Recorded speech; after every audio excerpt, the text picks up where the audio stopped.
Imagine this. You're standing on the battlefield. You hear the roar of thousands of warriors, shouting, chanting, slamming their weapons in fury, but then you turn and see them. An entire Roman legion, tens of thousands strong, approaching. In absolute silence, no shouting, no war cries, just cold, calculated steps and the distant thump of synchronized boots. And somehow it's more terrifying. Why would one of the greatest armies in history choose silence over noise?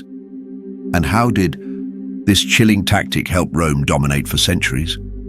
Let's unravel the mystery behind the Roman army's most underrated weapon: silence.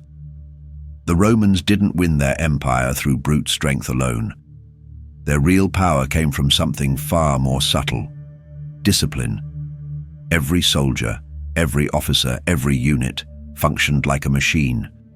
There was no space for emotion, no time for ego. And silence wasn't just encouraged, it was enforced. While enemies screamed and charged with fury, the Romans held their ground, silent, focused, and deadly. Why? Because noise invites chaos. But silence? That's control.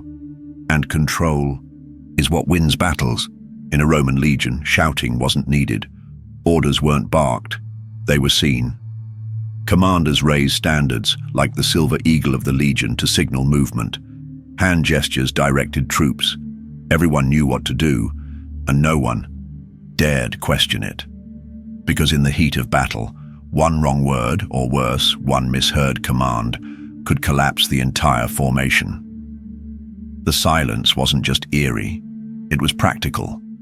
It kept minds sharp, ears open, and movements clean. But Rome didn't rely on silence alone. When words couldn't carry across the roar of battle, they had a secret weapon, sound you couldn't ignore. They used the tuba, a straight bronze trumpet, and the cornu, a curved war horn. These weren't musical instruments. They were battlefield tools. One deep blast, advance, two, pull back.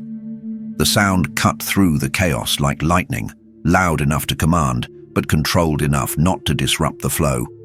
They spoke only when they had to, and when they did, it mattered.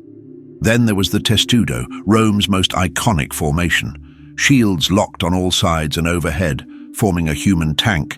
It looked invincible.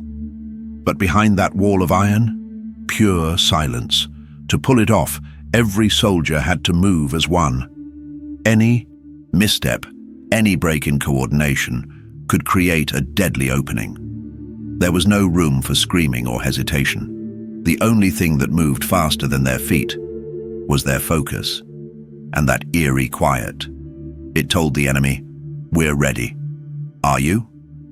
But not everyone fought that way. The Greeks shouted the names of their gods before charging into battle. The Gauls? They'd scream and roar, slamming their weapons to stir fear. And then there were the Germanic tribes. Their warriors used the baratus, a chant that started low and rose into a deafening thunder, shaking the ground with every breath. To them, war wasn't a strategy, it was a performance. Loud, wild, terrifying. And yet, the Romans weren't fazed. They didn't laugh at the noise, they studied it. Because Rome had one rule: if it works, we use it. One of the most chilling moments in Roman silence came in 61 AD, during the rebellion of Queen Boudicca in Britain. Boudicca's warriors screamed with fury, charging with wild energy. Their goal? Intimidate the Romans, shatter their morale. But the Romans didn't flinch.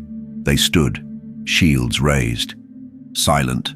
And then, at the perfect moment, just as the Britons were in range, they broke that silence.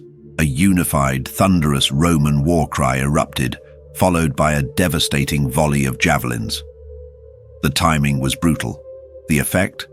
Psychological. Collapse. The Britons were expecting fear. Instead, they got precision.